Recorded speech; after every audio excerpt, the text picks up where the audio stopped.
This is one of the most popular interfaces in the world. This is the new kid on the block. Round one, fight. What up, y'all? I'm Wavy Wayne from WavyProAudio.com, and today we got a nice little battle happening, man. We got the battle of the beginner entry-level audio interfaces with the Focusrite Scarlett 2i2 4th generation. Oh yeah, you see that bad boy. And the all-new PreSonus Quantum ES2.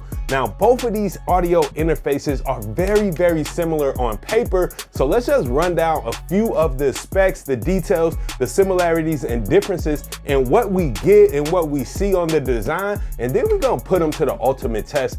What do they sound like and which one is best for your studio? So let's get started with the classic, man. I'm actually just bounce back and forth comparing both of these two. So both of these are 2 input, 2 output audio interfaces. With the Scarlett, what we have on the front that I actually like about this one is that there are 2 separate independent preamp controls. So that's different than the Quantum. As you see on this, the Quantum, there's only 1 knob on here, which makes this interface have a lot more cleaner design, but you just got to get used to kind of pushing a button to choose which channel you want to adjust. And then this 1 knob is going to control everything from the headphones to your speaker outputs to channel 1, channel 2 inputs and all of that. This 1 knob does everything. You just got to choose which one you want it to be doing.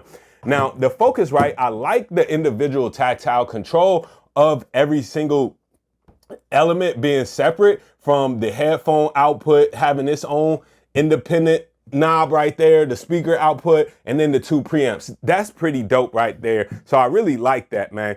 Another dope thing that's happening on both of these interfaces that's really geared toward beginners and in the entry level producers and engineers is the auto gain. So both of these have auto gain, and as far as the specs, again, they're up to 24-bit, 192 kilohertz on sample rate. But again, if you're a beginner, don't even worry about that, man. What does it sound like for you, and how quickly will you be able to get up and running using these interfaces? So again, they both got auto gain feature, because I noticed that one of the main problems that beginners have is setting their preamp levels correctly. Oftentimes the levels will be set too low or too high, and then you start getting that clipping, distortion noise, which is unwanted. You basically hit that auto button, and then your input, you just give some input like sing or rap or talking to the mic, play your guitar, whatever it is you're gonna do, and the interface will figure out the best level to set your preamp set, man. Focusrite has actually stepped that up another notch, and they actually have this little safe button on here. Now, this safe button will actually monitor that input level and continue to adjust it if needed, if you start clipping at any point. There is no safe button on here, but you know, it is what it is. Both of these audio interfaces are bus powered. All right, we turn over to the back here. They're both bus powered, which means you can plug them directly into your computer with a USB-C. The ES Quantum interfaces can even work on a phone. I've used this on my tablet and my iPhone, so that works. I know that the Focusrite says that they work on iPad Pros. I'm not sure if they'll work on a phone or not. Probably because of the power needs depending, so they don't really mention that. Because if you'll see on the back of the Focusrite, there is a USB-C port for you to connect it to devices like your computer or an iPad if you need to. Similar with the Quantum ES2.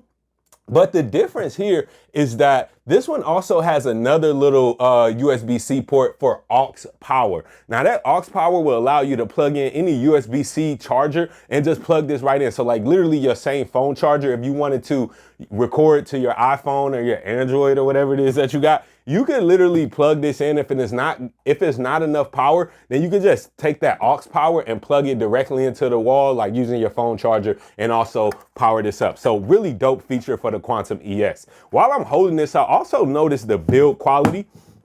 The build on both of these are metal design, right? This one just looks so much more sleek though, right?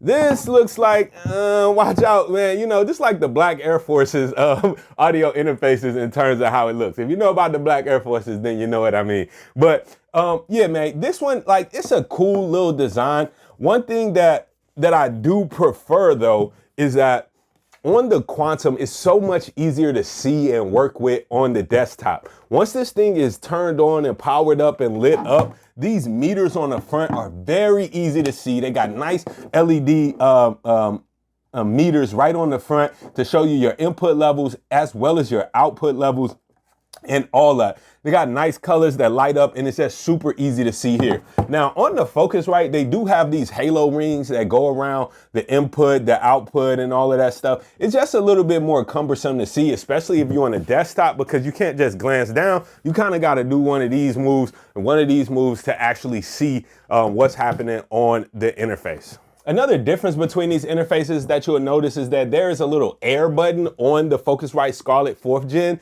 which emulates some of the older Focusrite studio consoles. It just gives you a little bit of a different sound. So if you're into that, that's cool to activate that. It actually works pretty nicely. We're not using it today in this example because the PreSonus Quantum ES2 does not have that feature, which is cool. Another thing that I'll point out is that there's actually an on-off button that you can manually turn this on and off without having to unplug it. I don't know, I just kind of like that feature just because if you like to keep your stuff plugged up to the computer but you're not using it, you can just reach right to the back and turn it off. I also like that this one is like raised up. It's perfect for a desktop setup. Another additional feature that you'll find on the back of the Quantum ES is MIDI inputs and outputs. Now they use these special little look like 1/8 inch MIDI input and outputs you can buy an adapter for, but if you're using a MIDI controller or a MIDI keyboard or anything like that that you want to interface with your computer, the Quantum ES will actually save you from having to buy another device and take up another port on your computer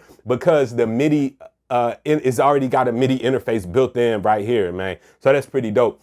One last thing I'll point out, maybe the last thing I'll point out, is these combo jacks. On the Quantum ES, they have these combo jacks. So you can either use an XLR for a microphone or a 1/4 inch for like an instrument input if you wanted to record keyboards or anything like that. The Focusrite Scarlett doesn't have that. They just have some standard XLR inputs. Now, here is one thing they have is 2 instrument inputs. So on the front here, these are actually high Z inputs. They just have the 2 high Z inputs, whereas the Quantum ES just has 1 high Z instrument input that was actually co-developed by Fender. Man, so high quality input there.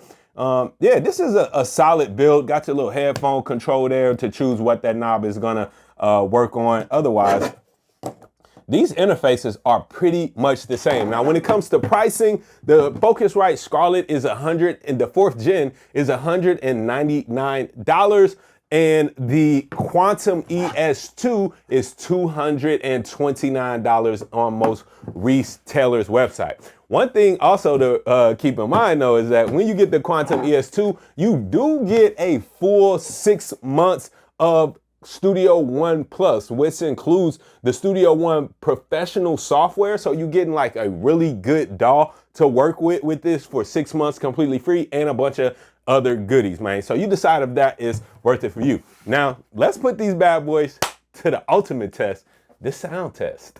All right, y'all, so I just had Lydia sing into both interfaces using the same mic in the exact same space, and I level matched these vocals to make sure that we are hearing just the differences between what's happening in the Scarlett and the Quantum ES2. Let's go ahead and take a listen. This is the greatest love story ever told. The day I fell in love with me. That was the Focusrite Scarlett 2i2. No processing done whatsoever, recorded directly into Studio One. Now let's hear the ES2. This is the greatest love story ever told. The day I fell in love with me. Wow. Let's hear that one more time, man. I just want y'all to make sure I ain't tripping. Love story. All right, and back. Love story ever told. And Scarlett. Ever told. All right, so obviously I want y'all to make y'all own decisions and let me know if I'm tripping, but I am hearing that the PreSonus Quantum ES2 has a more warmer sound, but also more detailed. Whereas the Scarlett is just a little bit kind of harsher when she's a little bit louder, and the detail is just not there, man. It feels like the conversion and the preamps that are happening in the Quantum ES2 just really give you a more professional upfront recording. That vocal really has like, it's just like boom, even though the Scarlett seems to be louder in certain sections, right? They kind of go back and forth a little bit, but I try to match them as best I can. But the Scarlett is good. I ain't gonna knock that, man. It sounds good. But man, the new PreSonus Quantum ES is edging that out for sure, man. Let me know what y'all think down in the comments below. Which one of these would you be buying if you had to pull the trigger right now? I'm Wavy Wayne from WavyProAudio.com. Be dope.